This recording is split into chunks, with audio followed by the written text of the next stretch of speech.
Pagi merangkak pelan di perumahan klaster yang tenang itu, menyelinap melalui celah gorden di kamar utama keluarga Wibisono. Kinanti Prameswari sudah terjaga sejak azan subuh berkumandang. Tangannya bergerak lincah tanpa suara, menyiapkan kemeja biru laut dan celana bahan hitam milik suaminya, Danurdara Wibisono. Ia meletakkannya dengan rapi di atas kursi, memastikan tidak ada satupun kerutan yang mengganggu. Di sebelahnya, ia menyiapkan dasi dengan motif garis-garis samar yang serasi. Semua adalah bagian dari ritual paginya. Sebuah koreografi sunyi yang ia yakini sebagai pilar dari rumah tangga mereka yang tampak sempurna. Di dapur, aroma nasi goreng seafood yang menjadi kesukaan Danu sudah menguar, berpadu dengan wangi kopi hitam pekat yang baru diseduh. Kinanti bergerak seperti penari, memotong mentimun dan tomat dengan presisi, menata telur mata sapi di atas nasi, lalu menaburkan bawang goreng sebagai sentuhan akhir.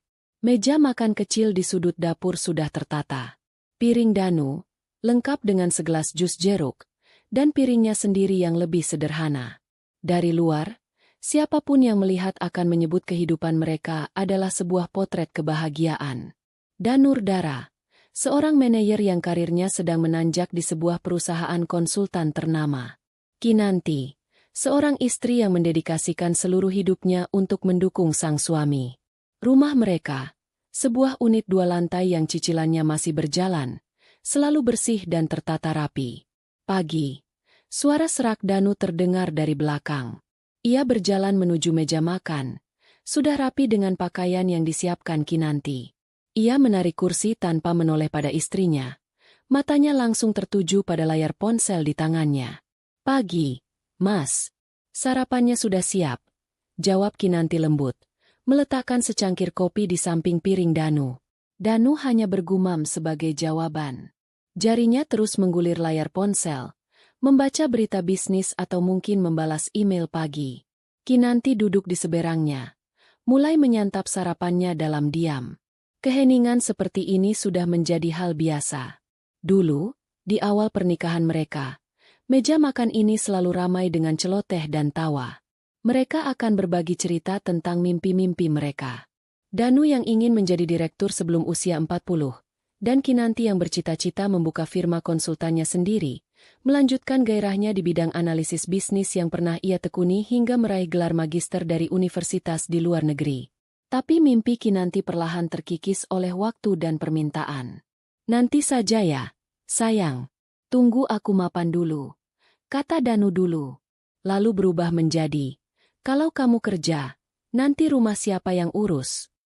Hingga akhirnya menjadi, "Sudah enak di rumah, kan? Tidak perlu pusing-pusing mikirin target."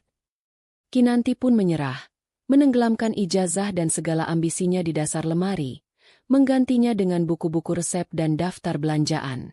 Ia meyakinkan dirinya sendiri, ini adalah pengorbanan demi kebahagiaan keluarga. "Masakanmu rasanya sama terus ya?" celetuk Danu tiba-tiba, memecah hening. Ia menusuk udang di nasi gorengnya dengan garpu. "Coba deh sekali-sekali lihat resep baru di internet. Seperti Sania, rekan kerjaku. Dia sering bawa bekal ke kantor. Makanannya aneh-aneh tapi kelihatannya enak." Jantung Kinanti seperti diremas pelan. Sakit, tapi ia sudah terlalu terbiasa. Sania. Nama itu sudah beberapa kali disebut Danu dalam sebulan terakhir. Sania yang cerdas. Sania yang presentasinya memukau. Sania yang penampilannya selalu modis. Kinanti hanya tersenyum tipis. Sebuah senyum yang sudah terlatih untuk menyembunyikan luka. "Iya, Mas. Besok aku coba cari resep lain." "Bukan cuma soal resep, Kinan," lanjut Danu, kini meletakkan ponselnya dan menatap Kinanti. Tatapannya kritis, memindai penampilan istrinya dari atas ke bawah. Kinanti hanya mengenakan daster batik sederhana. Rambutnya diikat cepol seadanya. "Penampilanmu juga. Kamu di rumah terus. Bajunya itu-itu saja. Tidak bosan? Lihat Sania. Dia sibuk di kantor tapi penampilannya selalu luar biasa." Itu menunjukkan profesionalitas. Kali ini, Kinanti tidak sanggup lagi tersenyum. Ia menunduk, mengaduk nasinya yang tiba-tiba terasa hambar. "Aku kan hanya di rumah, Mas. Untuk apa berdandan? Jawabnya pelan. Justru itu. Biar aku juga semangat pulangnya kalau lihat istriku cantik dan segar. Balas Danu, nadanya terdengar seperti memberi nasihat, tetapi bagi Kinanti itu adalah sebuah tamparan. Seolah semua yang ia lakukan, bangun pagi, memasak, membersihkan rumah, memastikan semua kebutuhan suaminya terpenuhi, tidak ada artinya karena ia hanya memakai daster. Danu sepertinya tidak menyadari perubahan raut wajah istrinya. Ia menghabiskan kopinya dalam sekali teguk lalu berdiri. Oh iya, minggu depan, hari Sabtu malam, aku mau adakan jamuan makan malam di rumah, katanya sambil merapikan dasinya di depan cermin besar di ruang makan. Kinanti mengangkat wajahnya. Makan malam? Sama siapa, Mas? Rekan-rekan kerjaku. Tim inti dan beberapa atasan, termasuk Pak Sadewa. Ini penting untuk proyek baruku. Aku mau kamu siapkan semuanya. Perintah Danu. Buat masakan yang paling enak. Jangan nasi goreng seperti ini. Buat yang lebih berkelas. Steak atau salmon panggang, misalnya. Siapkan juga hidangan pembuka dan penutup. Jangan sampai memalukan. Danu berbicara tanpa menatap Kinanti, seolah ia sedang memberi instruksi pada asistennya. Tata rumah serapi mungkin. Pakai taplak meja yang bagus. Pokoknya, buat semua orang terkesan dengan rumah kita, dengan jamuannya. Ada jeda sejenak. Kinanti ingin bertanya, lalu aku bagaimana? Tapi ia urung. Seakan bisa membaca pikirannya. Danu akhirnya menoleh. Dan kamu, katanya. Tolong nanti jangan banyak bicara kalau tidak perlu. Cukup layani saja tamu-tamunya dengan baik. Aku tidak mau kamu salah bicara soal pekerjaan atau hal-hal lain yang tidak kamu mengerti. Hati Kinanti terasa seperti disiram air es. Jadi, perannya di acara penting suaminya hanyalah sebagai juru masak dan pelayan. Bukan sebagai nyonya rumah. Bukan sebagai istri yang mendampingi dengan bangga. Ia menelan ludah yang terasa pahit. Lagi-lagi, ia mencoba memaklumi. Mungkin Mas Danu hanya gugup. Ini acara penting untuk karirnya. Baik, Mas. Akan aku siapkan semuanya. Jawab Kinanti dengan suara yang ia usahakan tetap stabil. Bagus. Danu tersenyum puas. Ia mengambil tas kerjanya, menyambar kunci mobil, dan berjalan ke pintu depan. Aku berangkat dulu. Jangan lupa, buat aku bangga, ya. Kinanti mengantarnya sampai ke teras. Ia mencium punggung tangan suaminya. Sebuah ritual lain yang terasa semakin hampa.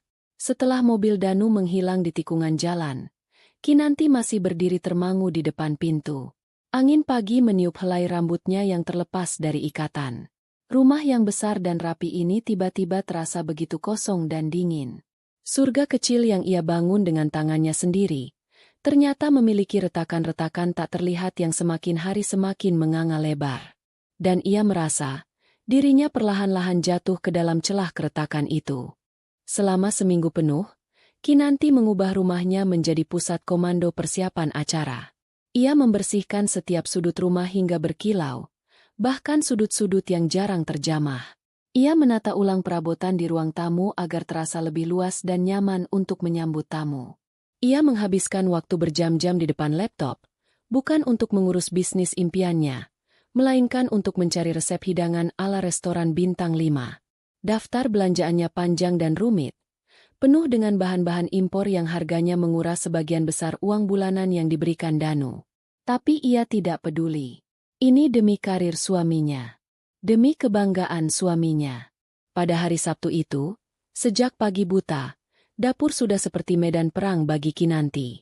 Aroma panggangan salmon dengan saus lemon, harumnya sup krim jamur, dan manisnya kue lava coklat yang sedang dipanggang di oven, saling berlomba memenuhi udara.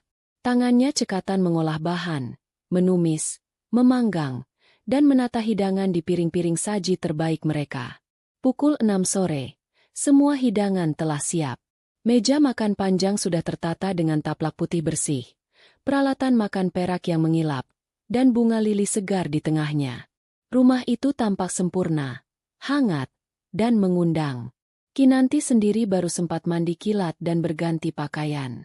Ia memilih gaun terusan sederhana berwarna krem. Satu-satunya gaun, pesta, yang ia miliki. Rambutnya ia sanggul rapi, dan ia memoleskan sedikit bedak dan lipstik berwarna natural di wajahnya. Wajahnya terlihat lelah.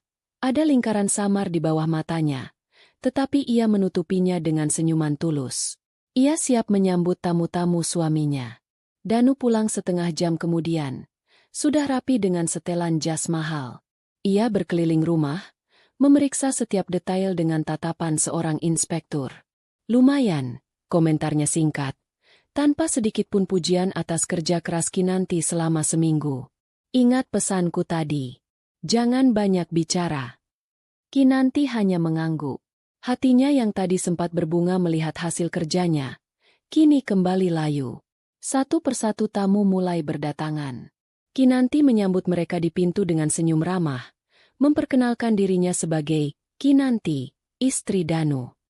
Sebagian besar tamu membalas dengan senyum sopan, memuji keindahan rumah dan aroma masakan yang lezat. Tapi Kinanti bisa merasakan tatapan menilai dari beberapa rekan kerja wanita Danu, yang penampilannya jauh lebih glamor darinya. Lalu datanglah Sania. Ia mengenakan gaun merah menyala yang memeluk tubuhnya dengan pas, kontras dengan gaun krem Kinanti yang longgar dan sopan. Ia menyapa Danu dengan pelukan singkat yang terlalu akrab. "Danu, rumahmu hebat sekali. Aku tidak menyangka," katanya dengan suara manja. Matanya melirik sekilas ke arah Kinanti dengan tatapan meremehkan sebelum benar-benar mengabaikannya. Terakhir, datanglah Pak Sadewa, atasan senior Danu yang paling dihormati. Beliau adalah pria paruh-baya yang tenang dan berwibawa. "Selamat malam, Danu. Terima kasih undangannya." Sapanya ramah. Matanya kemudian beralih pada Kinanti.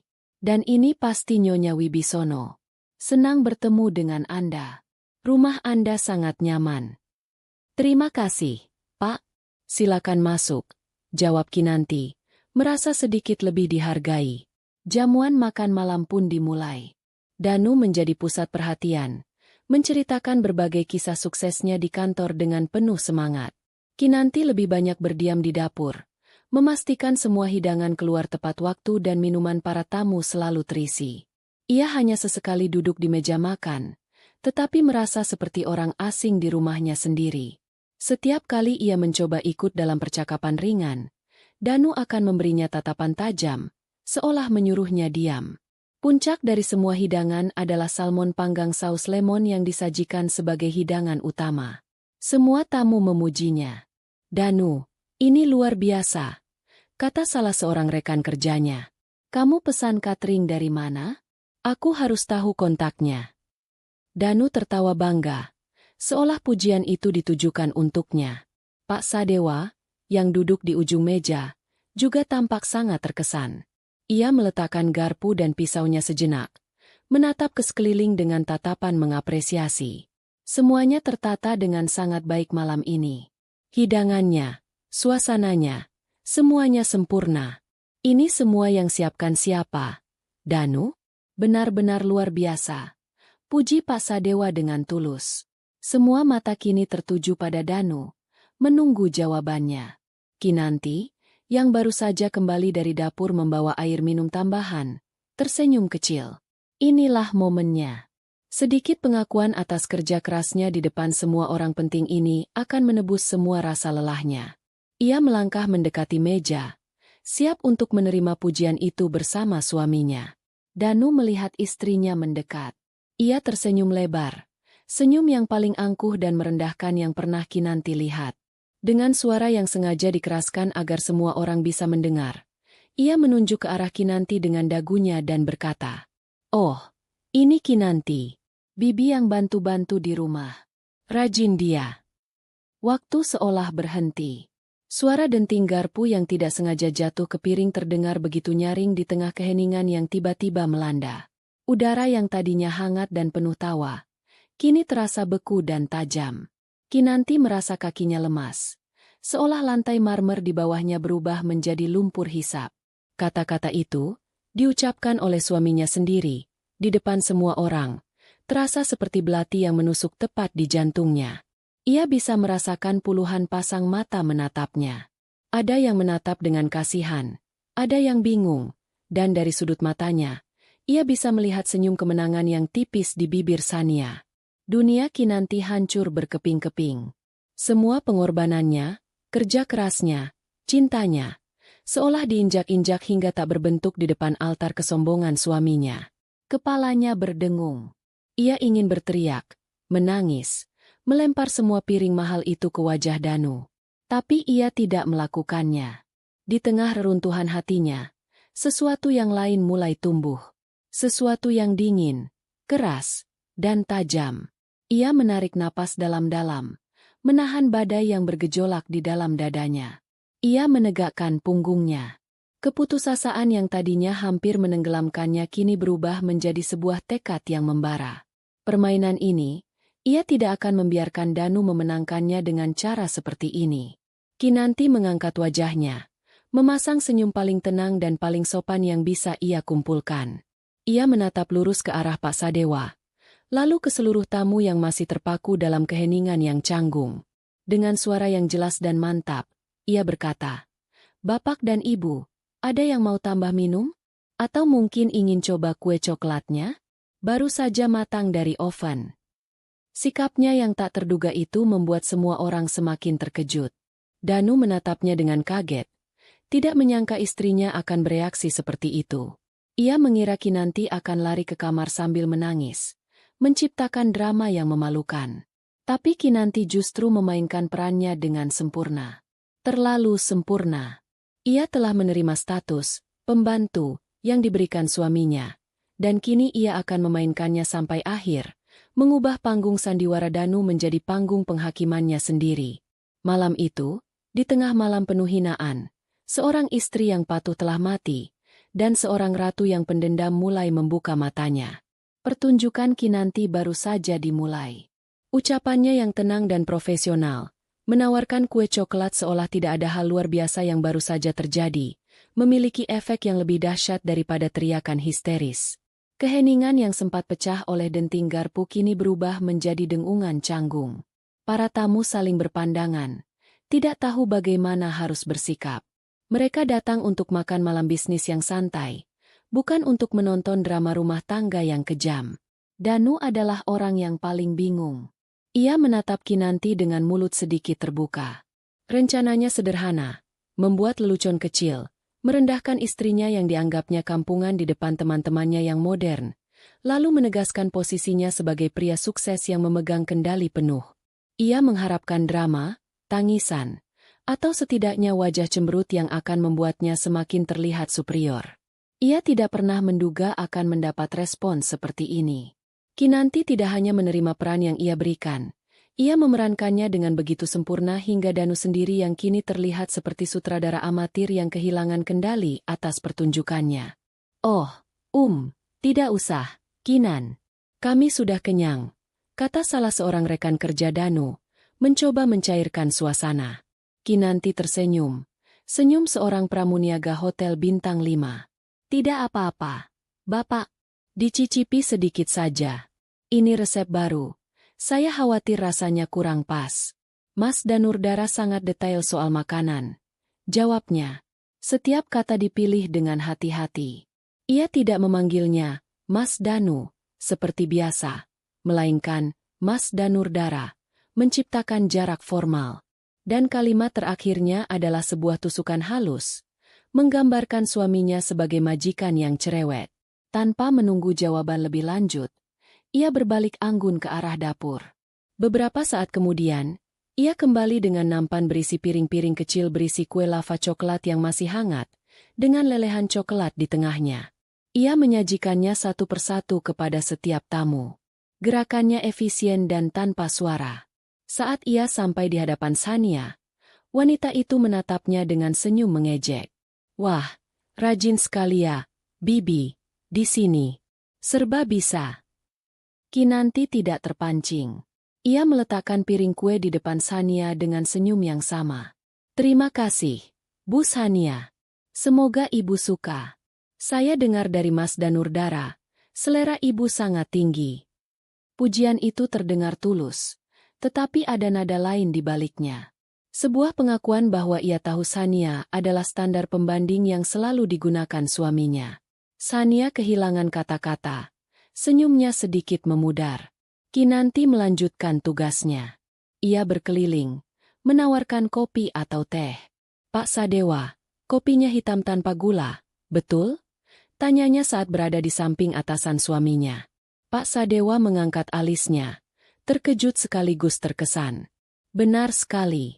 Bagaimana Anda tahu? Saya tidak sengaja mendengar percakapan Bapak dengan Mas Danurdara tadi di teras. Saya pikir lebih baik memastikan, jawab Kinanti dengan sopan. Ia sedang menunjukkan sesuatu. Ia bukan sekadar pelayan. Ia adalah seorang pengamat yang jeli dan cerdas. Pak Sadewa mengamatinya lekat-lekat. Pria bijaksana itu tahu ada sesuatu yang jauh lebih dalam di balik penampilan sederhana wanita ini. Ia melihat topeng kepatuhan yang dikenakannya, dan bisa merasakan baja di baliknya. Terima kasih. Anda sangat perhatian, Nyonya Wibisono. Katanya, sengaja menekan kata, Nyonya. Seolah menolak narasi, pembantu, yang coba dibangun oleh Danu. Danu semakin gelisah di kursinya. Semua perhatian kini tertuju pada Kinanti, bukan karena kasihan, tetapi karena kekaguman atas ketenangannya. Ia mencoba merebut kembali kendali. Haha, iya, Kinanti ini memang cekatan. Makanya saya betah mempekerjakan dia, katanya dengan tawa yang dipaksakan. Tidak ada yang tertawa bersamanya. Lelucon kedua ini terasa lebih garing dan lebih kejam dari yang pertama. Pak Sadewa hanya memberinya tatapan datar yang sulit diartikan. Malam terus berjalan dalam suasana yang aneh. Kinanti terus memainkan perannya. Ia membersihkan piring-piring kotor, mengisi ulang gelas yang kosong, bahkan menanyakan apakah ada tamu yang membutuhkan sesuatu.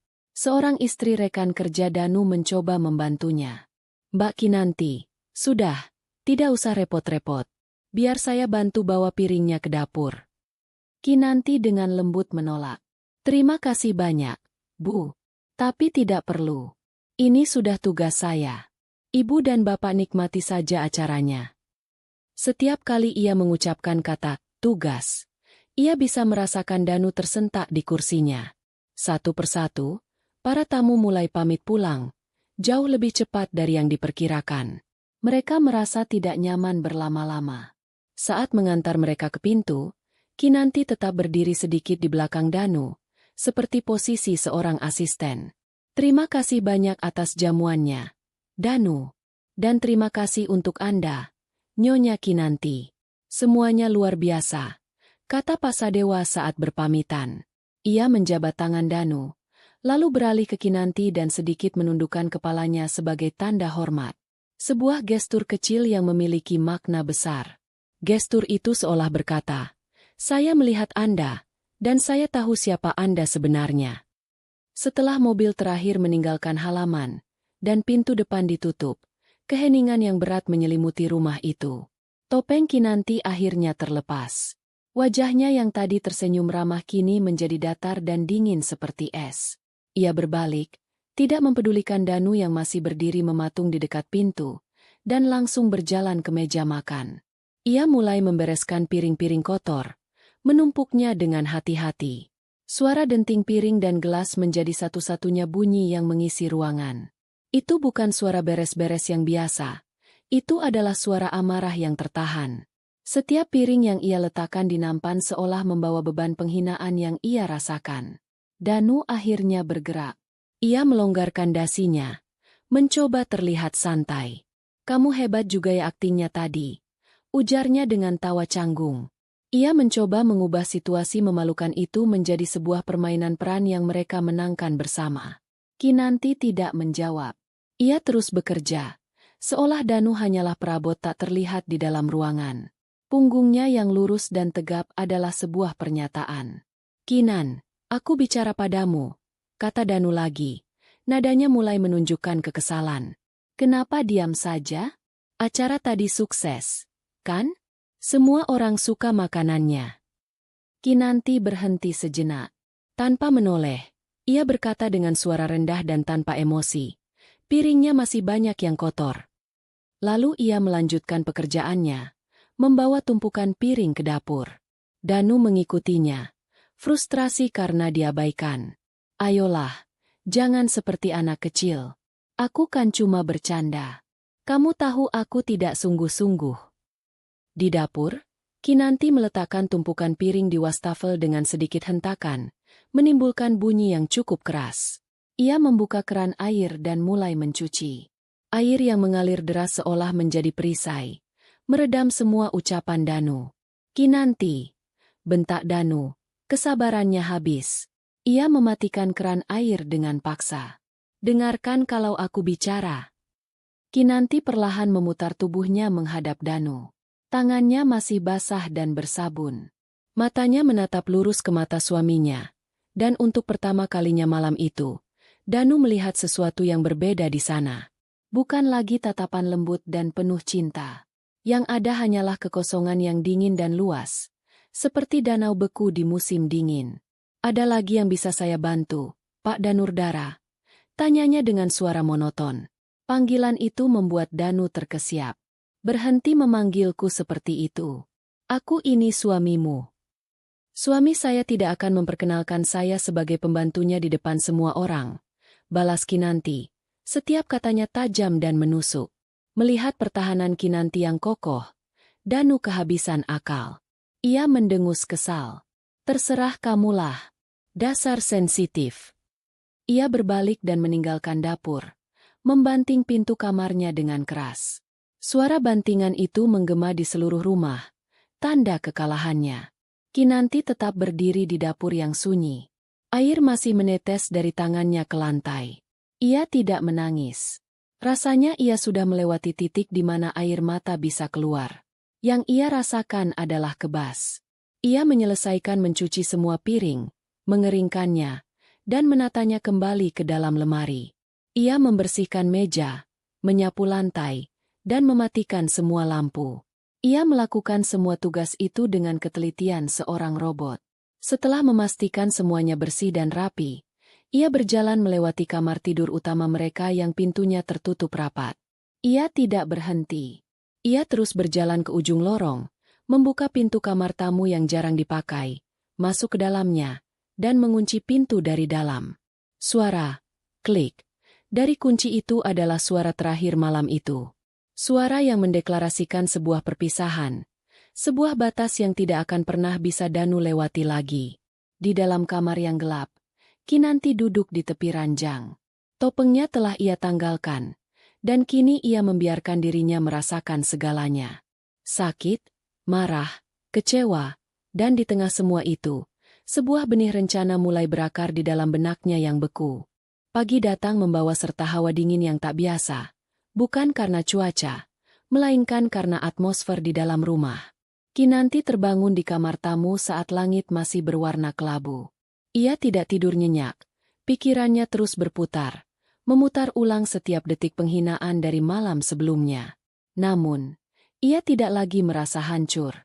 Semalam, di dalam keheningan kamar ini, ia telah membiarkan semua kesedihannya menguap, dan yang tersisa kini adalah endapan amarah yang keras dan dingin. Amarah itu tidak membuatnya ingin berteriak, melainkan membuatnya berpikir jernih untuk pertama kalinya setelah bertahun-tahun.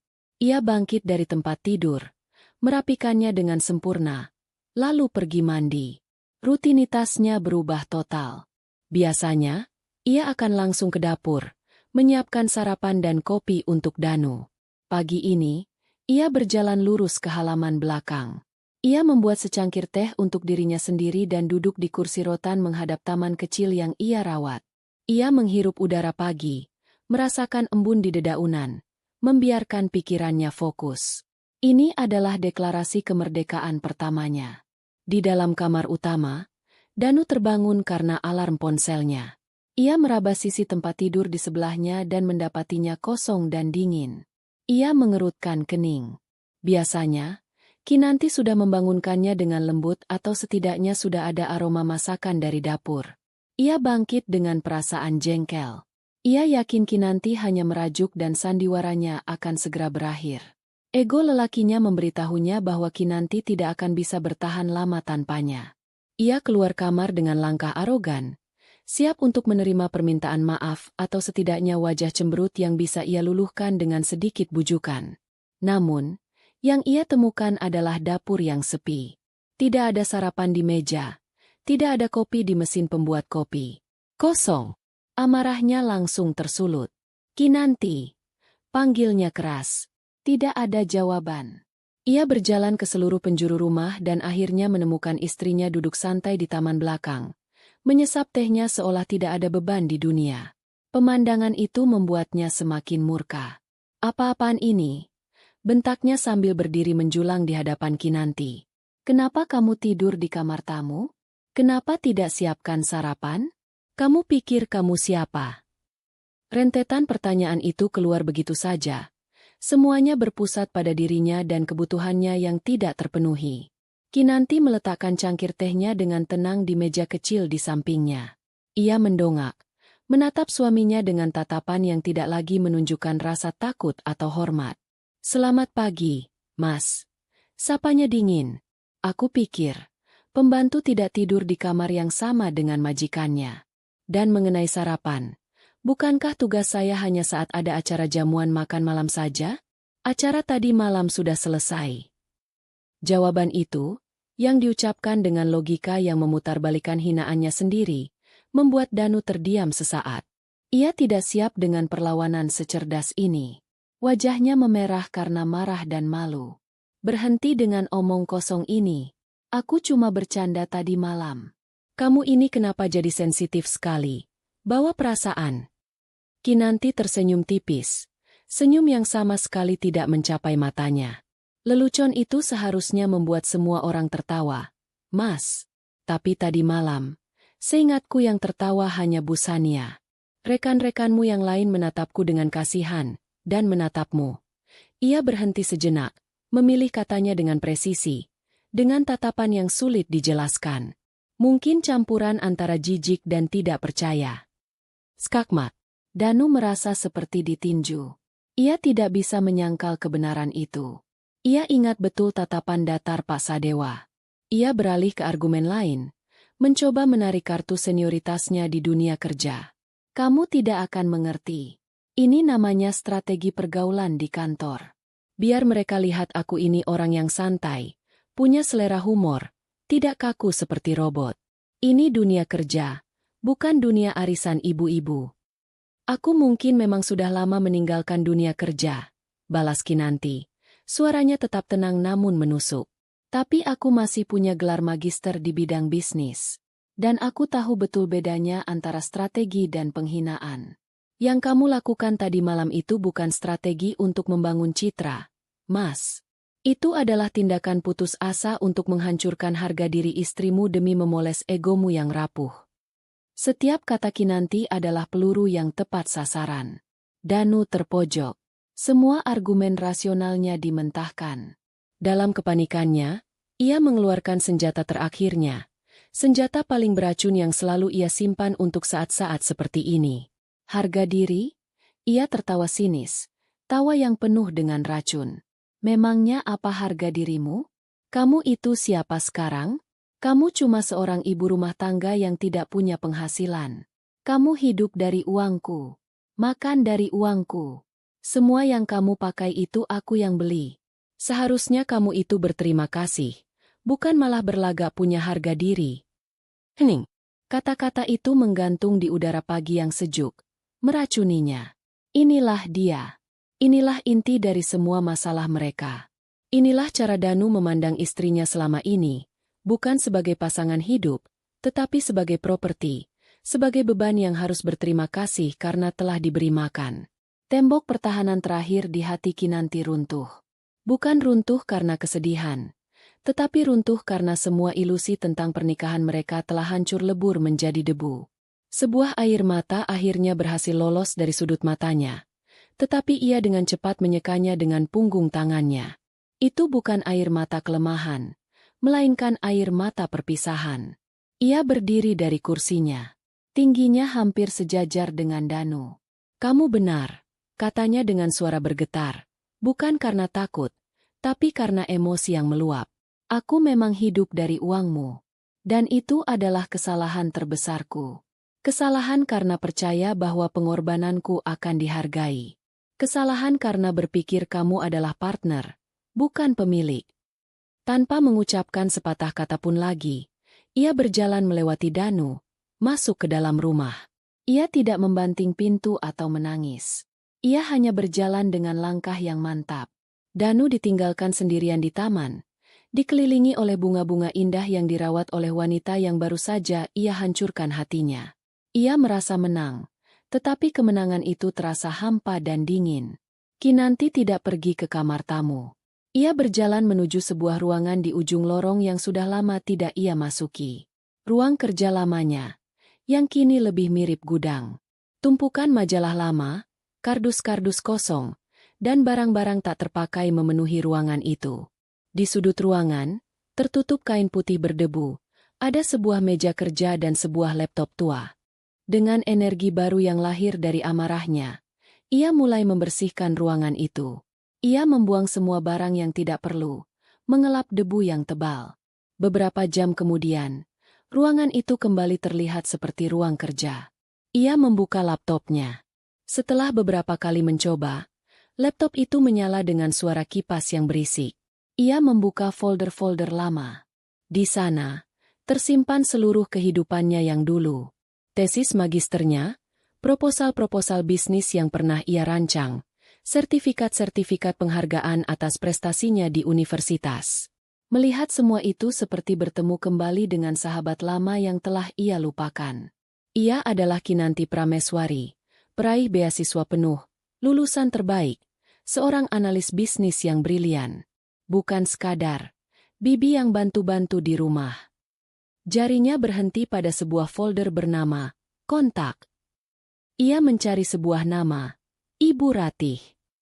Beliau adalah dosen pembimbing sekaligus mentornya dulu, seorang wanita hebat yang kini menjadi salah satu dewan direksi di beberapa perusahaan besar. Kinanti menatap nomor telepon itu dengan ragu.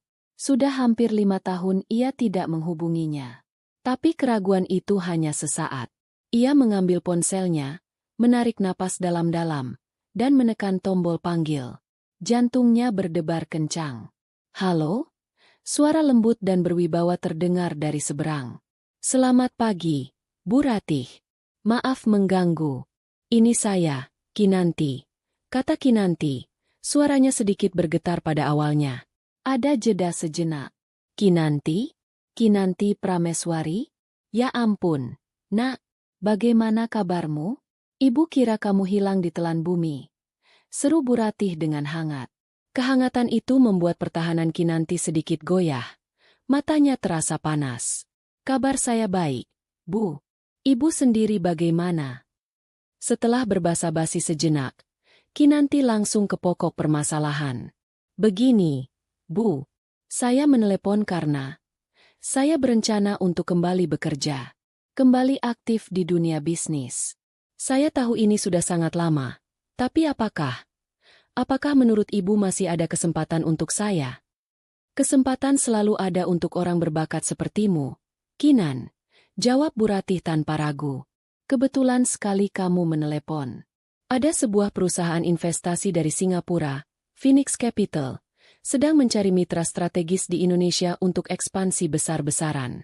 Mereka butuh seseorang yang paham pasar lokal tapi punya visi global. Seseorang sepertimu. Ini proyek besar. Sangat menantang. Jantung Kinanti berdetak lebih cepat. Sebuah peluang. Sebuah jalan keluar. Saya tertarik, Bu. Sangat tertarik, katanya. Suaranya kini terdengar lebih mantap dan penuh gairah. Bagus. Siapkan proposal dan portofoliomu. Nanti Ibu aturkan pertemuan awal.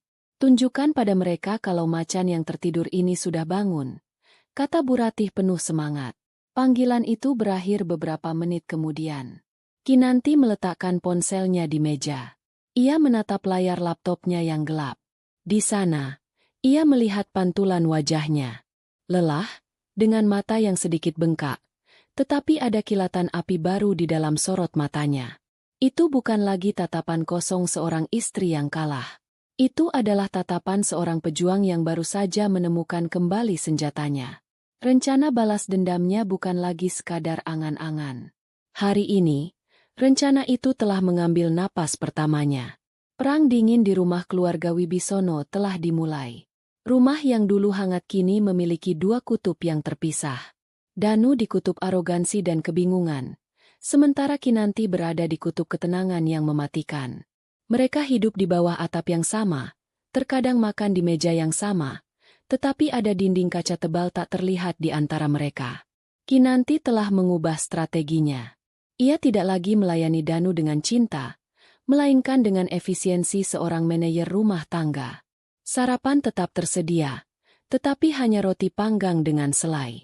Kemeja tetap disetrika, tetapi tidak lagi disiapkan dengan dasi yang serasi. Rumah tetap bersih, tetapi tanpa sentuhan personal seperti bunga segar di vas. Semua itu ia lakukan untuk satu tujuan, menghemat energi dan waktu. Karena begitu Danu berangkat kerja, dan terutama saat malam tiba ketika suaminya sudah terlelap, ruang kerja yang baru ia bersihkan berubah menjadi pusat komando perangnya. Wanita yang pada siang hari terlihat sibuk dengan daftar belanjaan, pada malam hari berubah menjadi analis bisnis yang tajam. Dinding ruang kerja itu ia tempeli dengan papan tulis putih kecil, penuh dengan diagram alir, analisis SWOT, dan proyeksi keuangan. Laptop tuanya bekerja lebih keras dari sebelumnya. Layarnya menampilkan data pasar, profil perusahaan, dan laporan tahunan. Ia menenggelamkan dirinya dalam riset tentang Phoenix Capital. Ia mempelajari setiap investasi mereka, setiap pergerakan dewan direksi mereka, filosofi bisnis mereka. Ia ingin memahami mereka lebih baik daripada mereka memahami diri mereka sendiri. Kemudian, ia beralih ke lanskap bisnis di Indonesia, memetakan setiap pemain potensial, setiap celah pasar, dan setiap ancaman yang mungkin muncul. Ironisnya, salah satu perusahaan yang paling sering muncul dalam analisis kompetitornya adalah PT Citra Gemilang Nusantara, perusahaan tempat Danu bekerja. Dengan objektivitas seorang ahli bedah, Kinanti membedah strategi perusahaan suaminya, menemukan kelemahan dan inefisiensi mereka dengan presisi yang dingin. Tidak ada emosi, hanya data. Tantangan terbesarnya adalah modal awal. Untuk mendirikan sebuah entitas bisnis, bahkan hanya sebuah firma konsultan sekalipun, ia butuh dana. Ia tidak mungkin menyentuh rekening bersama mereka. Danu akan langsung tahu. Untungnya, sebelum menikah, Kinanti adalah seorang wanita mandiri. Ia memiliki sejumlah dana investasi hasil dari bonus-bonus di pekerjaan lamanya, yang selama ini ia diamkan begitu saja. Ia juga memiliki simpanan pribadi yang ia kumpulkan sedikit demi sedikit dari sisa uang belanja, yang ia sebut dana darurat. Kini, keadaan memang sudah darurat. Ia mulai menerapkan penghematan ekstrim pada pengeluaran rumah tangga. Uang bulanan yang diberikan Danu ia kelola dengan cermat. Ia beralih dari daging impor ke daging lokal, dari supermarket mahal ke pasar tradisional. Setiap rupiah yang bisa ia sisihkan, ia masukkan ke dalam rekening pribadinya. Makan malam cuma sayur bening dan tempe goreng. Keluh Danu suatu malam, menatap piringnya dengan jijik. "Kamu ini kenapa sih? Uang bulanan kurang." "Tidak, Mas. Lagi ingin makan yang sehat saja," jawab Kinanti datar, tanpa mengalihkan pandangan dari piringnya. "Lagi pula, lebih hemat. Kita kan harus menabung untuk masa depan." Danu mendengus. "Hematmu itu pelit. Memalukan kalau sampai teman-temanku tahu." Ia tidak sadar. Hemat yang ia hina itu sedang membiayai pembangunan sebuah kerajaan yang kelak akan membuatnya tercengang. Setelah 2 minggu bekerja tanpa henti, proposal bisnis awal setebal 20 halaman akhirnya rampung. Dokumen itu bukan sekadar tumpukan kertas, melainkan manifestasi dari seluruh ilmu, pengalaman, dan gairahnya yang selama ini terpendam. Ia mengirimkannya ke Bu Ratih, yang kemudian meneruskannya ke kontak beliau di Phoenix Capital. Beberapa hari kemudian, saat ia sedang menyiram tanaman di pagi hari, ponselnya bergetar. Sebuah email masuk dari Bu Ratih. Jantungnya berdebar kencang. "Kinan, mereka terkesan. Mr. James Chen, kepala ekspansi regional mereka, ingin melakukan video call pendahuluan denganmu. Lusa, jam 10 pagi. Apa kamu bisa?" Ini kesempatanmu. Jangan sia-siakan. Tangan Kinanti sedikit gemetar saat membalas email itu. Pasti bisa, Bu. Terima kasih banyak. Sekarang muncul masalah baru.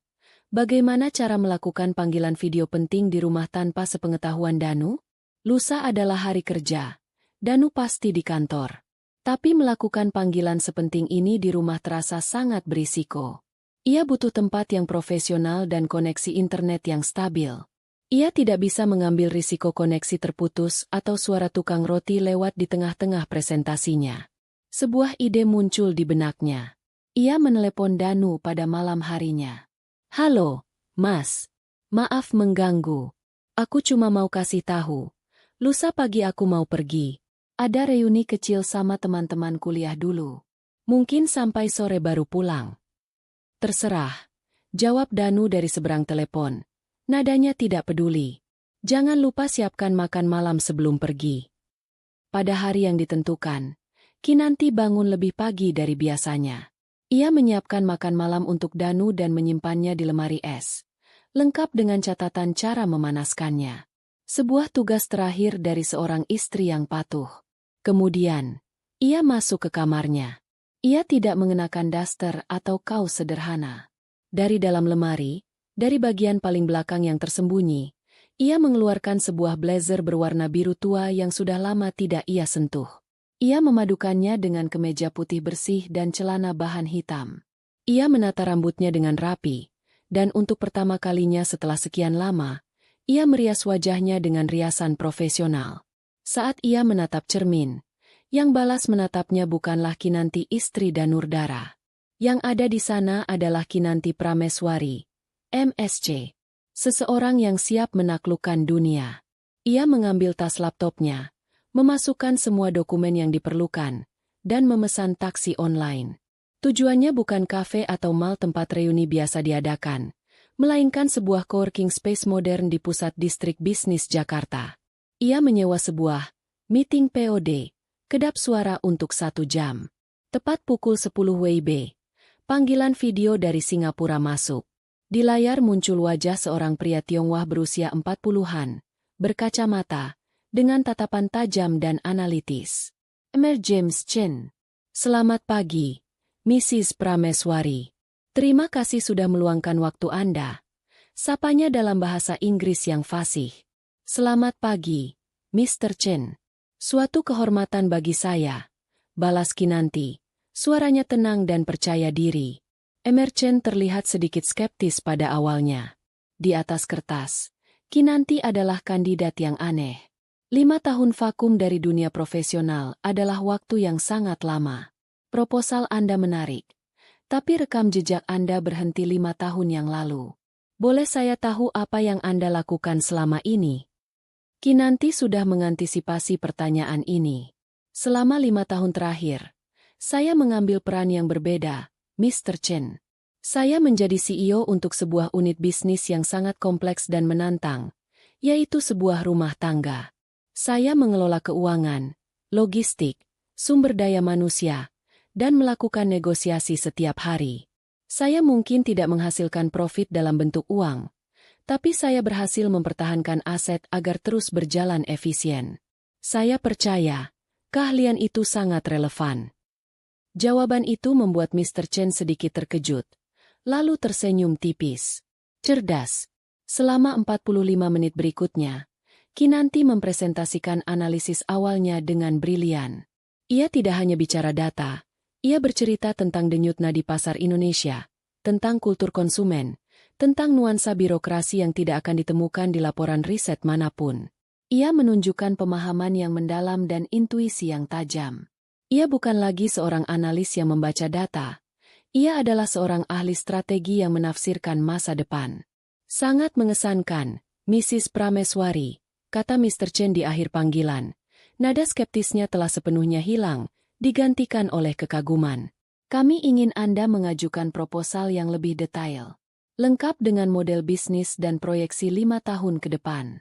Kami akan memberikan akses ke beberapa data internal kami untuk membantu Anda. Tim kami akan menghubungi Anda lebih lanjut. Ini adalah sebuah kemenangan besar. Sebuah pintu yang tadinya tertutup rapat, kini telah berhasil ia buka celahnya. Kinanti mengakhiri panggilan dengan perasaan lega dan gembira yang meluap. Ia berhasil. Ia masih memilikinya.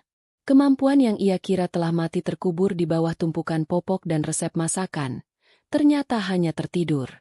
Ia kembali ke rumah pada sore harinya. Ia melepas blazer birunya, menggantinya dengan kaos rumahan biasa. Ia menghapus riasan profesionalnya, mengikat rambutnya seadanya. Saat Danu pulang malam itu, ia menemukan istrinya sedang duduk di sofa, menonton televisi, sama seperti hari-hari lainnya. Makan malamnya enak, kata Danu singkat sambil melewatinya. Sebuah pujian langka yang terasa hambar. Ia mengambil sekaleng minuman dingin dari kulkas. Reuninya seru. Lumayan, jawab Kinanti pendek. Matanya masih tertuju pada layar TV. Danu tidak tahu bahwa reuni, istrinya hari itu telah membawanya selangkah lebih dekat untuk membangun sebuah perusahaan yang suatu hari nanti bisa menjadi saingan utama perusahaannya. Ia tidak tahu bahwa wanita berkaus sederhana yang duduk di sofanya itu baru saja memenangkan babak pertama dalam sebuah pertarungan bisnis tingkat regional. Dan Kinanti, ia hanya tersenyum dalam hati. Sang ratu telah mengambil langkah pertamanya. Dan sang raja bahkan tidak menyadari bahwa papan catur telah berubah. Transformasi Kinanti, meskipun subtil, tidak luput dari perhatian Danu. Awalnya, ia mengabaikannya sebagai fase, merajuk, yang berkepanjangan. Tapi seiring berjalannya waktu, perubahan itu menjadi semakin nyata dan mengganggu. Istrinya, yang dulu dunianya hanya berputar di sekelilingnya, kini tampak memiliki semesta rahasianya sendiri. Danu mulai memperhatikan hal-hal kecil. Kinanti menjadi sangat protektif terhadap ponsel dan laptopnya. Jika dulu kedua benda itu tergeletak begitu saja di meja, kini selalu dibawa serta atau layarnya akan langsung ditutup jika Danu masuk ke ruangan. Ia juga sering menerima telepon, dan setiap kali Danu mendekat, ia akan menjauh atau berbicara dengan suara berbisik, seringkali menggunakan istilah-istilah bahasa Inggris yang tidak biasa ia gunakan. Aku bicara dengan teman lama. Atau, ini urusan arisan. Jawabnya setiap kali Danu bertanya. Kemudian, ada jadwal, keluar rumah, yang semakin sering. Alasan yang diberikan selalu masuk akal. Menjenguk teman yang sakit, mengikuti kursus memasak baru, bergabung dengan komunitas pecinta buku. Tapi bagi Danu, semua itu terasa seperti alasan yang dibuat-buat. Puncaknya adalah ketika ia menemukan sebuah tanda terima pembayaran dari coworking space di dalam laci meja rias Kinanti saat ia iseng mencari gunting kuku. Untuk apa istrinya pergi ke tempat seperti itu? Kecurigaan mulai merayap di benak Danu. Otaknya, yang dipenuhi oleh ego dan rasa bersalah yang tidak ia akui, tidak mampu memproses kemungkinan yang sebenarnya, bahwa istrinya sedang membangun karir. Logika sederhananya hanya bisa sampai pada satu kesimpulan yang paling klise dan paling menyakitkan bagi harga dirinya. Kinanti berselingkuh. Pikiran itu menggerogotinya. Setiap kali Kinanti tersenyum menatap layar ponselnya, Danu membayangkan senyum itu ditujukan untuk pria lain. Setiap kali Kinanti berdandan sedikit lebih rapi sebelum keluar rumah, Danu yakin itu bukan untuk dirinya. Insiden di malam jamuan makan itu kembali menghantuinya. Dia pasti melakukan ini untuk balas dendam, pikirnya. Dia ingin mempermalukanku seperti aku mempermalukannya. Ironisnya, ia benar tentang motif balas dendam, tetapi sepenuhnya salah tentang metodenya. Danu berubah menjadi semakin posesif. Ia akan menelepon Kinanti di jam-jam acak saat istrinya sedang keluar, menanyakan lokasinya dan dengan siapa ia pergi. Ia mulai memeriksa riwayat panggilan di ponsel Kinanti saat istrinya sedang mandi, tetapi selalu menemukannya kosong. Kinanti cukup pintar untuk menghapus semua jejak digitalnya. Semakin Danu tidak menemukan bukti, semakin ia yakin bahwa Kinanti menyembunyikan sesuatu dengan sangat rapi, yang berarti perselingkuhan itu serius. Suatu sore, ia pulang lebih awal dari kantor, berharap bisa memergoki Kinanti. Ia memarkir mobilnya agak jauh dari rumah dan berjalan mengendap-endap. Ia mendengar suara Kinanti dari ruang kerja lamanya. Ia mengintip melalui celah pintu yang sedikit terbuka. Di dalam, Kinanti sedang berdiri di depan papan tulisnya, berbicara dengan penuh semangat ke arah earphone nirkabel yang terpasang di telinganya. No, I disagree with that projection. The market penetration rate should be more aggressive in the first 2 quarters, kata Kinanti. We need to leverage local network to bypass the conventional distribution channel. Danu tidak mengerti semua istilah yang diucapkan istrinya, tapi ia mendengar nada suara yang berbeda. Penuh percaya diri, berwibawa, dan sangat bergairah. Itu bukan suara Kinanti istrinya. Itu adalah suara orang lain. Dan ia yakin, di seberang sana, ada seorang pria yang sedang terpesona oleh kecerdasan istrinya. Cemburu membakar dadanya. Ia mendobrak pintu. Sedang bicara dengan siapa kamu? Tuduhnya dengan napas terengah. Kinanti tersentak kaget. Ia dengan cepat mematikan panggilannya dan melepas earphone-nya. Mas, kamu sudah pulang. Jangan alihkan pembicaraan. Kamu sedang telepon dengan siapa? Selingkuhanmu. Kinanti menatapnya dengan dingin. Alih-alih panik, ia justru terlihat kecewa. Aku sedang bicara dengan teman lama. Kami hanya mendiskusikan sebuah artikel bisnis. Teman lama? Teman mana yang bicara soal market penetration? Kamu pikir aku bodoh? Bentak Danu. Kalau kamu tidak percaya, itu urusanmu. Jawab Kinanti tenang. Lalu ia mulai membereskan kertas-kertas di mejanya, memasukkannya ke dalam laci dan menguncinya. Sikap tenangnya itu membuat Danu semakin gila. Pertengkaran mereka semakin sering terjadi, selalu dipicu oleh kecurigaan Danu yang tidak berdasar. Rumah mereka tidak lagi terasa seperti rumah, melainkan zona perang yang tegang. Di tengah kekacauan rumah tangganya, Danu mencari pelarian. Dan pelarian itu ia temukan di kantor, dalam wujud Sania. Sania adalah antitesis dari Kinanti. Ia selalu memuja Danu, memuji setiap idenya, dan menertawakan setiap leluconnya. Di dekat Sania, ego Danu yang terluka di rumah, kembali terobati dan membengkak. Mereka mulai sering, lembur, bersama, yang seringkali berakhir dengan makan malam di restoran mahal. Di sana, Danu akan menumpahkan semua keluh kesahnya tentang istrinya yang aneh, dingin, dan tidak tahu berterima kasih. Sania akan mendengarkan dengan penuh simpati, mengusap punggung tangan Danu, dan berkata, "Kamu sabar ya, Danu. Kamu pantas mendapatkan wanita yang lebih menghargaimu." Kebohongan pun dimulai. "Malam ini aku lembur, ada meeting penting," katanya pada Kinanti di telepon. Padahal ia sedang tertawa bersama Sania di sebuah lounge di atap gedung. Hubungan mereka semakin dalam, melintasi batas profesionalisme. Bagi Danu, ini bukan sekadar perselingkuhan. Ini adalah sebuah pembenaran. Ia merasa berhak mendapatkan kebahagiaan ini sebagai kompensasi atas penderitaannya di rumah. Ia merasa telah menemukan wanita yang sepadan, wanita karir yang modis dan mengerti dunianya, tidak seperti istrinya yang hanya ibu rumah tangga. Sementara Danu sibuk membangun istana kebohongannya, Kinanti sibuk membangun fondasi kerajaannya. Suatu malam, ia berhasil menyelesaikan proposal bisnis detailnya.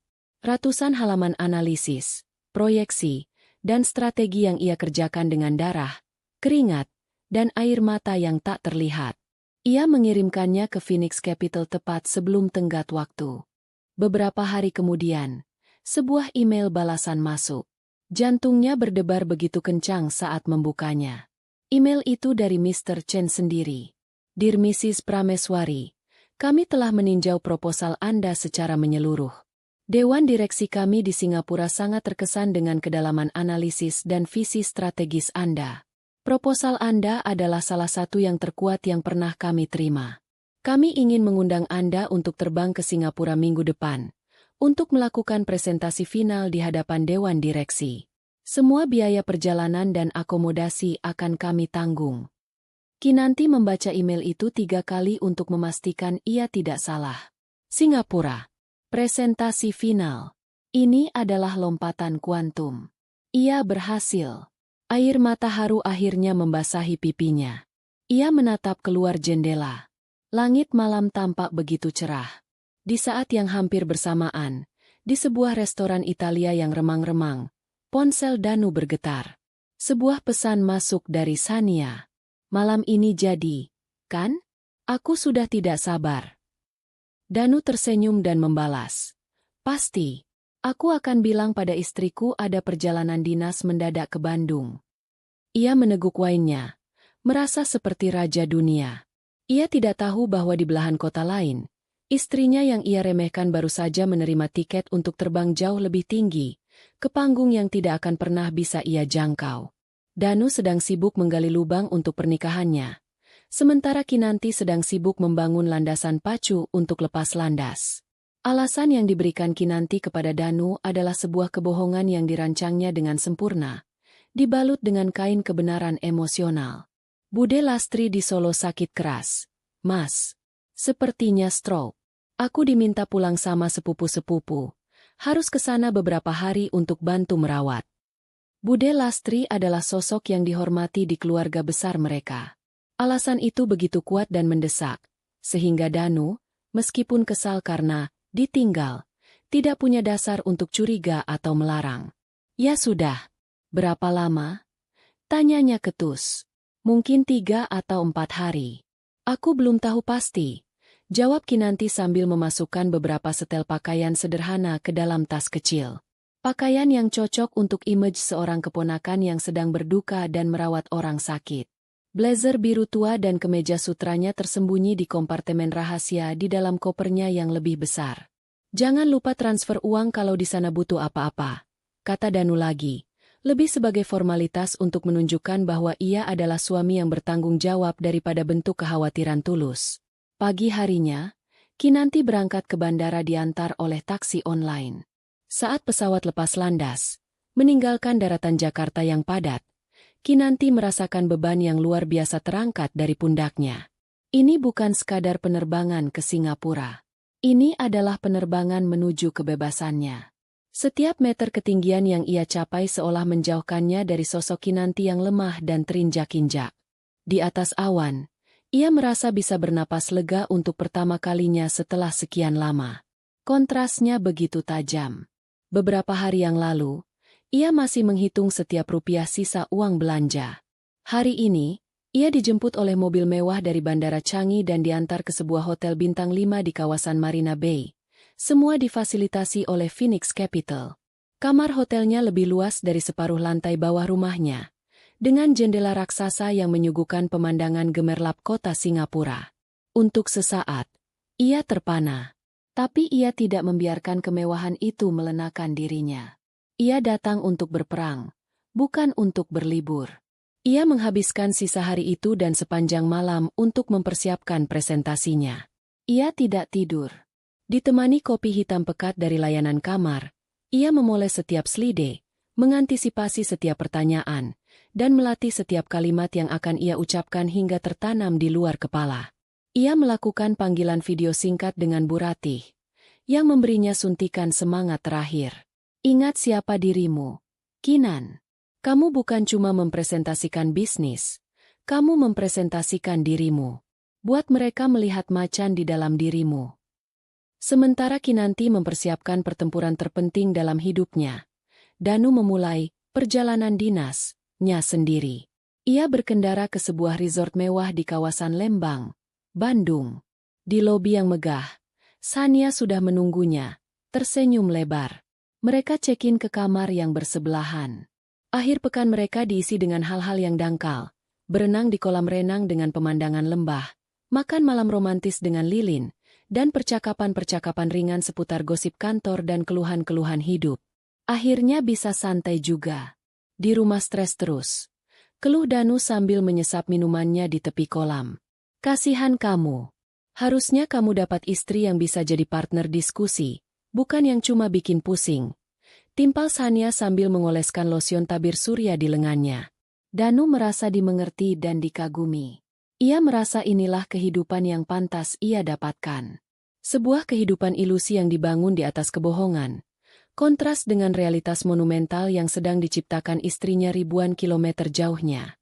Pagi harinya di Singapura, Kinanti berjalan memasuki kantor pusat Phoenix Capital. Lobi gedungnya menjulang tinggi, terbuat dari kaca dan baja, memancarkan aura kekuasaan dan kekayaan. Ia diantar ke lantai paling atas, ke ruang dewan direksi. Ruangan itu persis seperti yang ia bayangkan. Sebuah meja kayu mahoni panjang yang dikelilingi oleh belasan kursi kulit mahal, menghadap ke pemandangan kota yang spektakuler. Di sana sudah duduk sekitar 10 orang eksekutif, pria dan wanita dari berbagai negara, semuanya dengan wajah serius dan tatapan tajam. Emerchen menyambutnya dengan hangat dan memperkenalkannya. Kinanti menarik napas dalam-dalam, menenangkan jantungnya yang berdebar kencang, lalu memulai presentasinya. Ia tidak memulai dengan angka atau grafik. Ia memulai dengan sebuah cerita. Cerita tentang potensi Indonesia, tentang semangat masyarakatnya, tentang pasar yang dinamis dan penuh peluang tersembunyi yang tidak bisa dibaca hanya dari laporan keuangan. Ia berbicara dengan gairah seorang nasionalis dan ketajaman seorang analis. Kemudian, ia baru masuk ke data. Ia memaparkan strateginya untuk mendirikan PT Niti Sastra Group, sebuah nama yang ia pilih sendiri. Niti Sastra berarti ilmu kepemimpinan, sebuah penegasan atas apa yang sedang ia rebut kembali. Ia menjawab setiap pertanyaan yang dilontarkan dengan tenang dan meyakinkan. Saat seorang direktur yang tampak paling senior menanyakan tentang risiko politik, Kinanti tidak memberikan jawaban buku teks. Ia menjelaskan tentang pentingnya membangun hubungan personal dan memahami budaya lokal, sesuatu yang tidak bisa dilakukan oleh konsultan asing. Ia menjual visinya, dan dewan direksi itu membelinya. Setelah presentasi selesai, mereka memintanya untuk menunggu di luar sejenak. 15 menit terasa seperti selamanya. Akhirnya, Mr. Chen keluar dengan senyum lebar di wajahnya. "Selamat, Mrs. Prameswari. Dewan direksi menyetujui proposal Anda." Dengan suara bulat. "Selamat datang di keluarga Phoenix Capital." Kinanti merasa kakinya lemas karena lega. Ia berhasil. Ia menjabat tangan Mr. Chen dengan erat. Di dalam ruang dewan, para eksekutif itu berdiri dan memberinya tepuk tangan singkat sebagai tanda hormat. Tepuk tangan itu terdengar lebih merdu dari musik manapun yang pernah ia dengar. Kinanti kembali ke Jakarta 2 hari kemudian, membawa serta sebuah kemenangan yang akan mengubah hidupnya selamanya. Ia kembali masuk rumahnya yang sepi, menanggalkan identitas CEO-nya, dan kembali menjadi istri yang baru saja pulang dari Solo. Danu juga pulang dari perjalanan dinasnya pada malam harinya, membawa oleh-oleh bolu Lembang, sebuah souvenir dari kebohongannya. Kehidupan perang dingin mereka berlanjut seperti biasa. Namun kini, Kinanti memiliki sebuah rahasia besar yang memberinya kekuatan. Ia mulai memproses pendirian perusahaannya secara diam-diam, dibantu oleh tim hukum yang ditunjuk oleh Phoenix Capital. Beberapa minggu kemudian, berita besar mengguncang dunia bisnis Jakarta. Phoenix Capital secara resmi mengumumkan ekspansinya ke Indonesia dengan dana investasi jumbo. Mereka tidak mengakuisisi perusahaan yang sudah ada, melainkan membentuk kemitraan strategis dengan sebuah entitas lokal baru yang misterius, PT Niti Sastra Group. Di kantor PT Citra Gemilang Nusantara, berita itu menjadi topik hangat. Siapa ini Niti Sastra Group? Tiba-tiba muncul langsung dapat partner raksasa, kata seorang rekan kerja Danu dalam rapat. Pak Sadewa tampak serius. Mereka adalah pemain baru yang tidak bisa kita remehkan. Menurut sumber saya, CEO mereka adalah seorang wanita yang sangat cerdas, tapi sangat tertutup. Inisialnya hanya diketahui sebagai KP. Danu mendengus. Paling juga perusahaan cangkang punya pejabat. Kita tidak perlu khawatir. Jangan anggap enteng, Danu, balas Pak Sadewa tegas. Saya mau tim kamu cari tahu semua tentang Niti Sastra Group ini. Siapa orang di belakangnya? Apa strategi mereka? Saya mau laporan lengkap di meja saya minggu depan. Rapat itu berakhir. Danu kembali ke mejanya dengan perasaan kesal. Munculnya saingan baru ini mengacaukan rencananya untuk sebuah proyek besar yang sedang ia incar. Ia mengambil spidol dan menulis di papan tulis di ruangannya.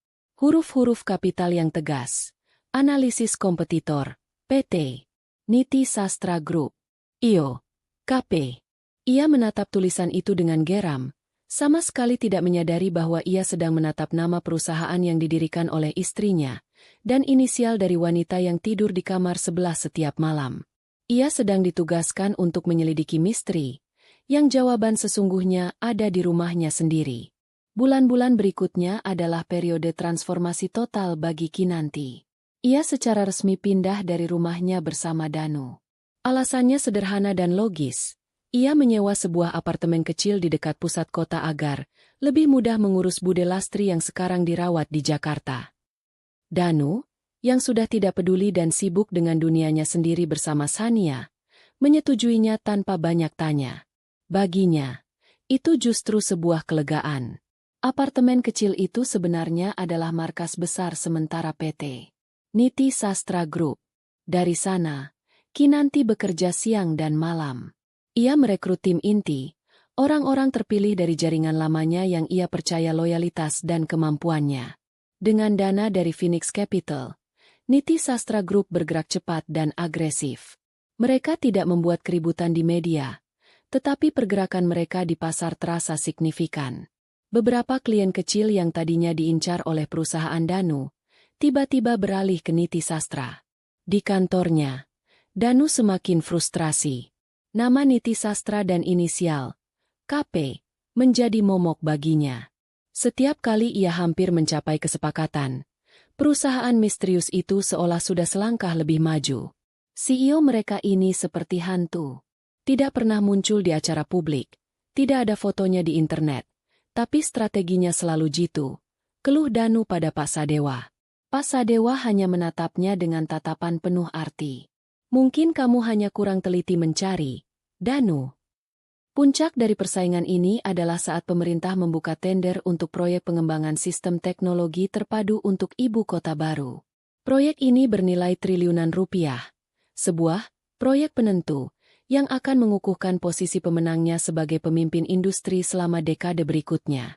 Semua perusahaan besar ikut serta, dan setelah melalui seleksi ketat, hanya 2 finalis yang tersisa, PT Citra Gemilang Nusantara dan PT Niti Sastra Group.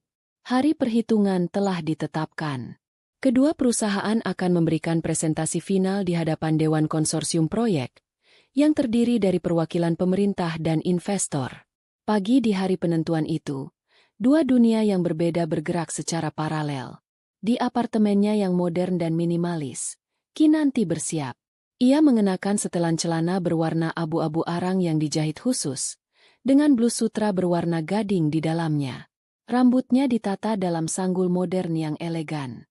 Riasannya tipis namun tegas, menonjolkan sorot matanya yang tajam. Saat ia menatap cermin, ia melihat seorang pemimpin.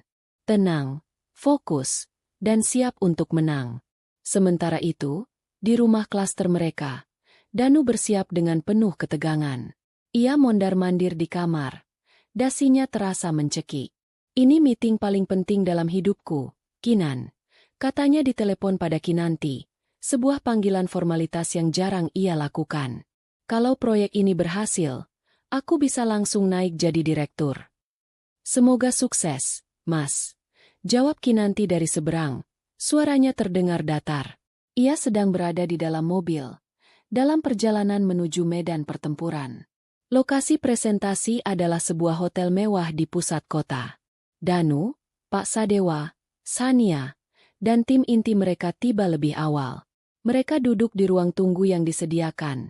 Wajah mereka tegang. Sania mencoba menenangkan Danu dengan mengusap lengannya. Kita pasti bisa.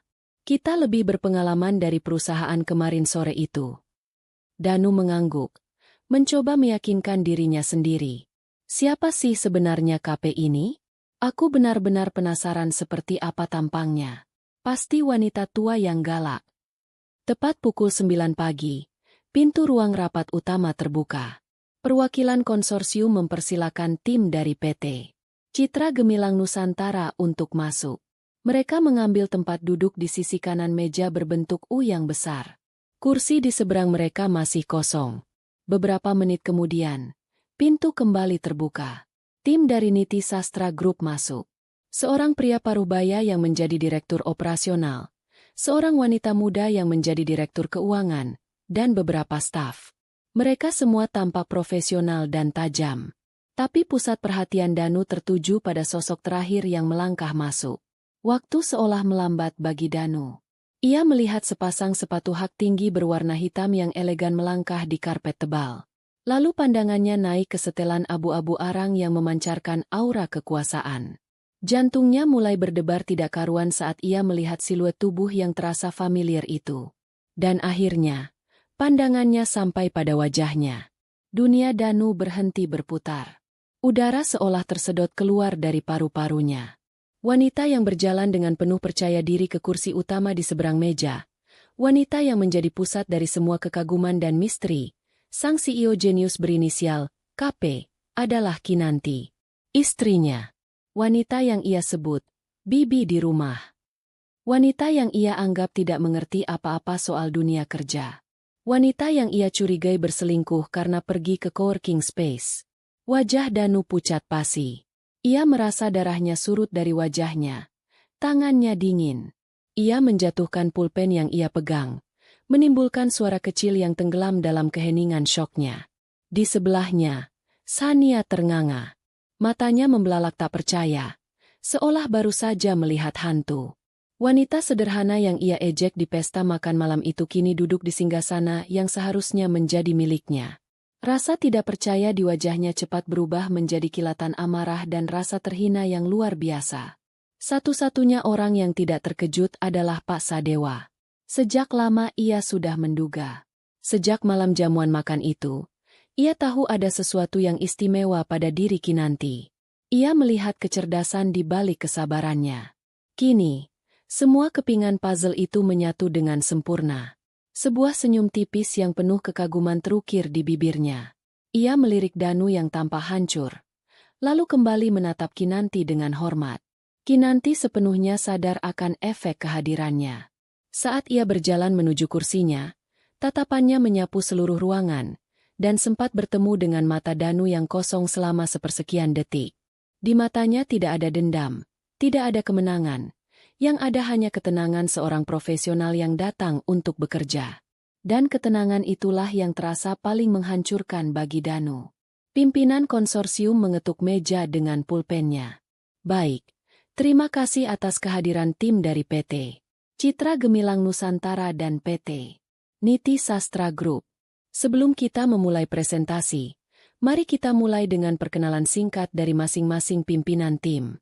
Dari Niti Sastra, kami persilakan, Ibu Direktur. Semua mata tertuju pada Kinanti. Ia berdiri dengan anggun, gerakannya penuh keyakinan. Ia menatap lurus ke arah pimpinan konsorsium. Namun ia tahu tatapan suaminya yang hancur dan tatapan Sania yang penuh kebencian tertuju padanya. Ia tersenyum tipis, senyum seorang pemenang. Terima kasih. Selamat pagi. Suaranya terdengar jelas dan mantap, memenuhi seluruh ruangan.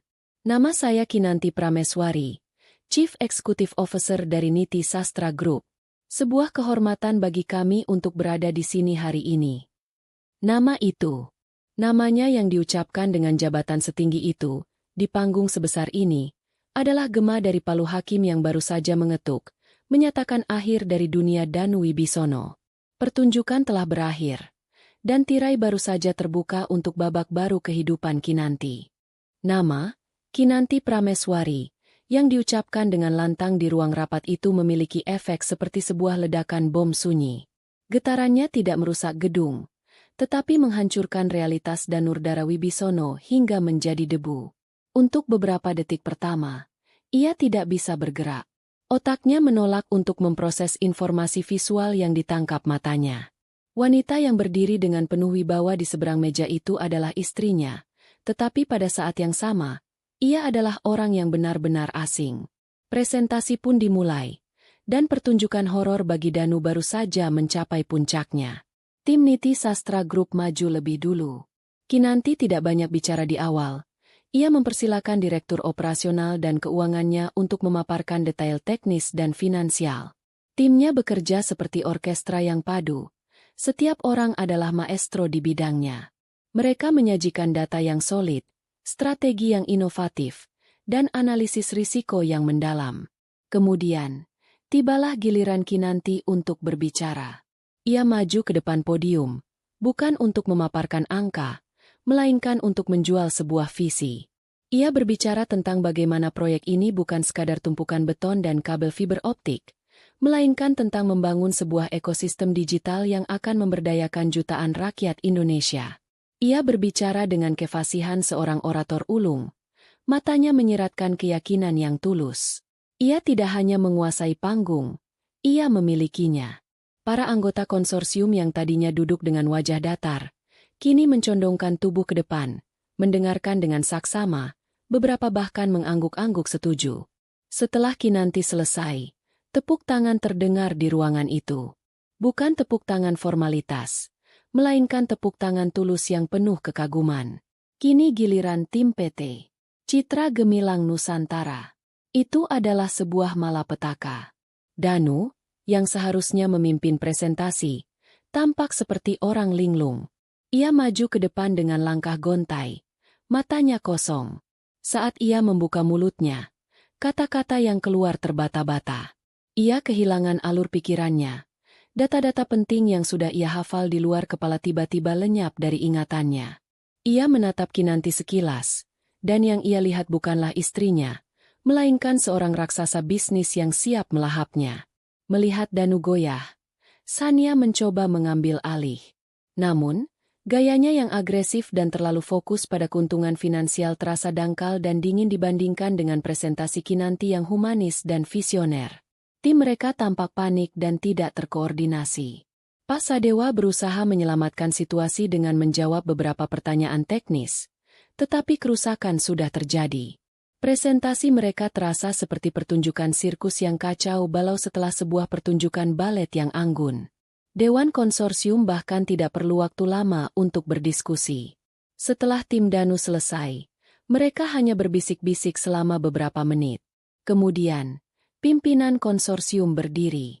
Terima kasih kepada kedua tim atas presentasinya. Setelah mempertimbangkan dengan saksama, kami telah mencapai keputusan. Dengan bangga kami mengumumkan bahwa proyek pengembangan sistem teknologi terpadu ini secara resmi kami berikan kepada PT Niti Sastra Group. Dunia Danu benar-benar berakhir saat itu juga. Ia melihat tim Kinanti saling menjabat tangan dan tersenyum profesional. Kinanti sendiri hanya mengangguk hormat kepada Dewan Konsorsium, menerima kemenangan besarnya dengan ketenangan yang luar biasa. Ketenangan itulah yang paling menyakiti Danu.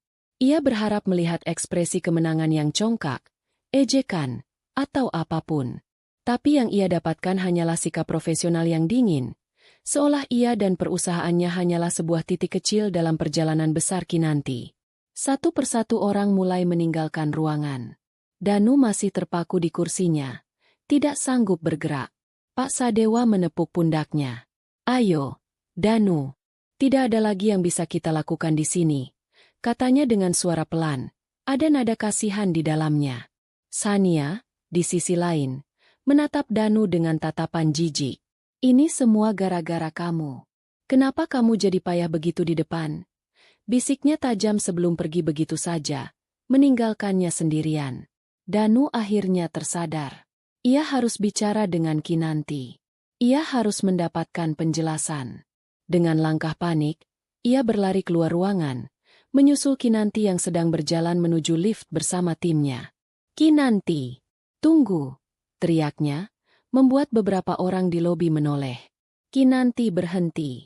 Ia berbalik dan berkata pada timnya, kalian duluan saja ke mobil. Saya menyusul. Setelah timnya masuk ke dalam lift, ia menatap Danu dengan ekspresi datar, menunggu. Mereka berdiri dalam keheningan yang canggung di sudut lobi yang sepi. Danu menatap istrinya, seolah baru pertama kali melihatnya. Kinan, bagaimana? Bagaimana semua ini bisa terjadi? Niti Sastra, KP. Itu kamu? Suaranya bergetar.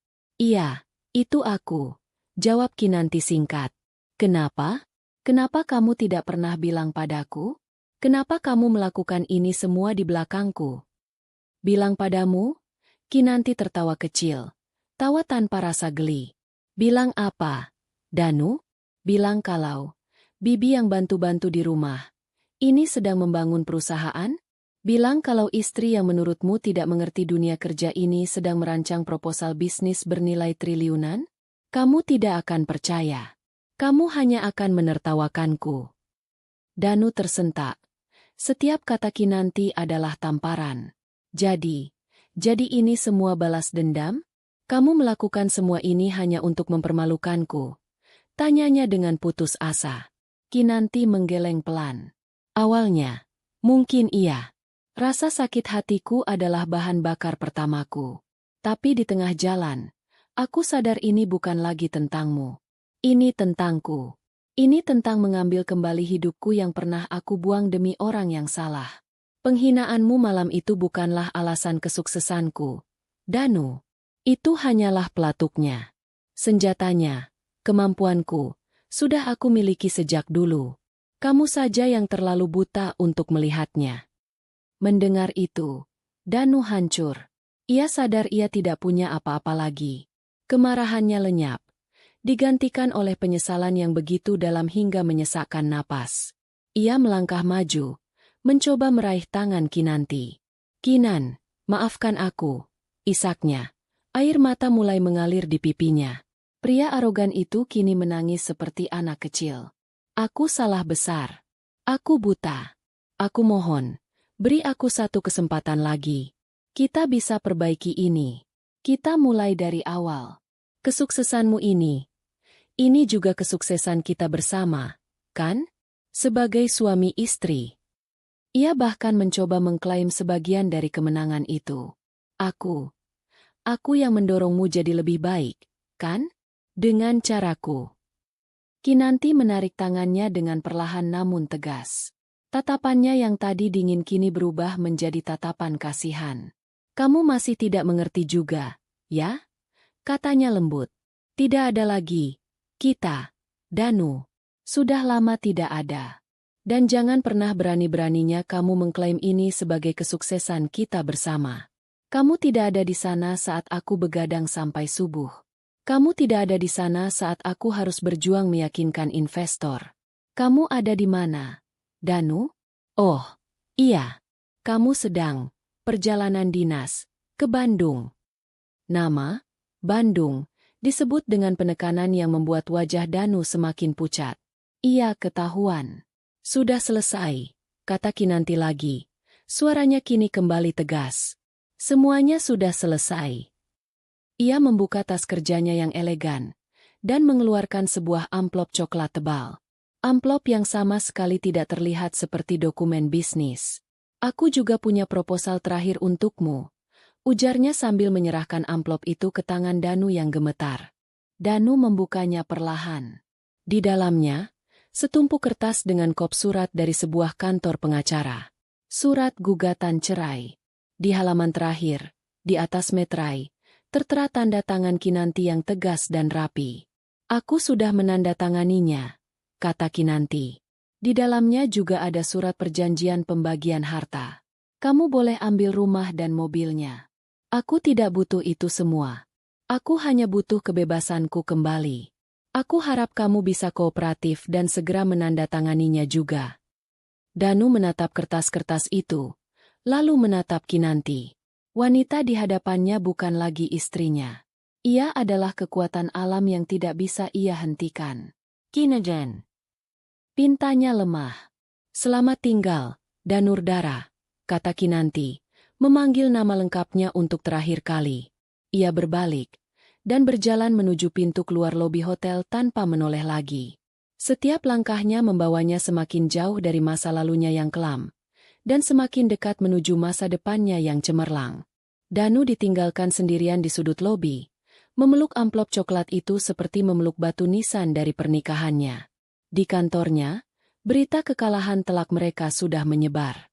Kisah tentang Bibi di rumah, yang ternyata adalah CEO saingan mereka menjadi legenda instan, bahan tertawaan yang memalukan. Karirnya tamat. Sania sudah mengiriminya pesan singkat, jangan hubungi aku lagi. Teman-temannya menjauh. Ia kembali ke rumah mereka malam itu, rumah yang kini terasa seperti museum kosong. Ia duduk di ruang makan yang gelap, di meja tempat ia pernah menghina istrinya. Ia memegang surat cerai itu, Dan untuk pertama kalinya, ia menyadari dengan jelas apa yang telah ia hilangkan. Bukan hanya seorang istri, tapi sebuah permata yang tak ternilai, yang ia sendiri telah lempar ke dalam lumpur. Dan penyesalan, betapapun besarnya, tidak akan pernah bisa memutar kembali waktu. 1 tahun berlalu. Waktu telah menjadi penyembuh bagi yang satu, dan menjadi algojo bagi yang lain. Bagi Kinanti Prameswari, 1 tahun itu adalah periode kebangkitan yang luar biasa. PT Niti Sastra Group, di bawah kepemimpinannya, tidak hanya berhasil menjalankan proyek ibu kota dengan gemilang, tetapi juga telah berkembang menjadi salah satu firma investasi dan konsultan paling disegani di Asia Tenggara. Wajah Kinanti kini sering muncul di sampul majalah bisnis terkemuka. Mereka menjulukinya The Quiet Strategist, atau Sang Macan yang Terbangun. Ia menjadi simbol pemberdayaan, sumber inspirasi bagi banyak wanita yang merasa terjebak dalam kehidupan yang tidak memuaskan. Ia tidak lagi tinggal di apartemen sementaranya. Ia kini menempati sebuah gria tawang, penthouse, yang elegan di jantung kota Jakarta, dengan pemandangan cakrawala yang tak terbatas. Namun, kemewahan itu tidak mengubahnya. Ia tetap Kinanti yang rendah hati, yang lebih suka menghabiskan akhir pekannya dengan membaca buku di taman atau mencoba resep baru di dapurnya yang modern, bukan untuk melayani siapapun, tetapi untuk kesenangannya sendiri. Lingkaran pertemanannya kini diisi oleh orang-orang yang tulus menghargai dan mendukungnya. Bu Ratih menjadi penasihat pribadinya, teman diskusinya dalam menghadapi tantangan-tantangan baru. Dan suatu hari, sebuah kejutan terjadi. Pak Sadewa, setelah mengabdi puluhan tahun di PT Citra Gemilang Nusantara, memutuskan untuk pensiun dini. Ia merasa perusahaan itu sudah tidak lagi memiliki integritas yang sama. Seminggu setelah pensiun, ia menghubungi Kinanti. "Saya dengar Anda sedang mencari penasihat senior untuk Dewan Direksi Anda," kata Pak Sadewa di telepon. "Apakah Bapak tertarik?" tanya Kinanti langsung, dengan senyum di wajahnya. "Saya tidak akan menelepon Anda jika tidak," jawab Pak Sadewa. Kini, pria bijaksana yang dulu menatapnya dengan simpati di meja makan itu, duduk di seberang meja rapatnya sebagai salah satu orang kepercayaannya. Sebuah aliansi yang dibangun di atas fondasi rasa hormat yang tulus. "Saya selalu tahu Anda punya potensi luar biasa sejak malam itu, Kinan," kata Pak Sadewa suatu hari. "Danu adalah orang paling bodoh yang pernah saya kenal karena membiarkan permata seperti Anda pergi." Di sisi lain kota, kehidupan Danurdara Wibisono berjalan ke arah yang berlawanan. Setelah dipermalukan habis-habisan, ia dipaksa untuk mengundurkan diri dari pekerjaannya. Namanya sudah tercemar di industri. Tidak ada perusahaan besar yang mau merekrutnya. Ia harus menjual rumah dan mobil mewah mereka untuk menutupi gaya hidupnya yang tidak lagi bisa ia pertahankan. Ia kini tinggal sendirian di sebuah apartemen sewaan yang sempit di pinggiran kota. Ia bekerja sebagai tenaga pemasaran di sebuah perusahaan kecil dengan gaji yang jauh di bawah standar hidupnya dulu. Pria yang dulu selalu tampil necis dengan setelan mahal, kini lebih sering terlihat kuyu dengan kemeja yang sedikit lusuh. Ia kehilangan segalanya: karir, status, kekayaan, dan yang terpenting, keluarga. Sania telah lama menghilang. Kabarnya sudah menemukan mangsa baru yang lebih menjanjikan. Teman-temannya yang dulu selalu memujinya, kini bahkan tidak membalas pesannya. Ia hidup dalam sepi, ditemani oleh satu hal yang selalu setia: penyesalan. Suatu sore, takdir mempertemukan mereka untuk sesaat. Kinanti sedang duduk di sebuah kafe bandara, menunggu penerbangan untuk perjalanan bisnis ke Tokyo. Ia tampak bersinar, mengenakan mantel kasmir yang simpel namun mahal, sedang tertawa kecil saat berbicara di telepon dengan salah satu direkturnya. Dari kejauhan, di dekat gerai makanan cepat saji, Danu melihatnya. Ia baru saja tiba dari perjalanan sales keluar kota yang melelahkan. Ia melihat Kinanti, dan dunia di sekelilingnya seolah memudar. Wanita itu tampak begitu bahagia, begitu berkuasa, begitu jauh dari jangkauannya. Ia terlihat seperti bintang di langit, sementara dirinya hanyalah kerikil di tanah. Ada dorongan sesaat di dalam dirinya untuk menghampiri, untuk sekadar menyapa, untuk mengatakan sesuatu. Tapi apa? Minta maaf lagi? Mengatakan bahwa ia menyesal? Semua kata-kata itu terasa murah dan tidak ada artinya. Ia melihat dunia Kinanti yang baru, dunia yang penuh dengan kesuksesan dan kebahagiaan, dan ia sadar betul, tidak ada lagi tempat untuknya di sana, bahkan sebagai penonton sekalipun. Dengan hati yang berat, ia berbalik dan berjalan ke arah yang berlawanan, menghilang di tengah keramaian. Malam itu, setelah menyelesaikan semua pekerjaannya, Kinanti berdiri di balkon Gria Tawangnya. Angin malam membelai wajahnya. Gemerlap lampu kota Jakarta terhampar di bawahnya seperti lautan bintang. Ia tidak lagi memikirkan Danu. Pria itu hanyalah sebuah bab dalam buku kehidupannya yang sudah lama ia tutup. Ia tidak membencinya. Ia hanya tidak lagi memedulikannya. Ponselnya bergetar. Sebuah pesan masuk dari Bu Ratih. Jangan lupa besok pagi kita jadi pembicara di konferensi pemberdayaan perempuan. Ribuan orang sudah menunggumu.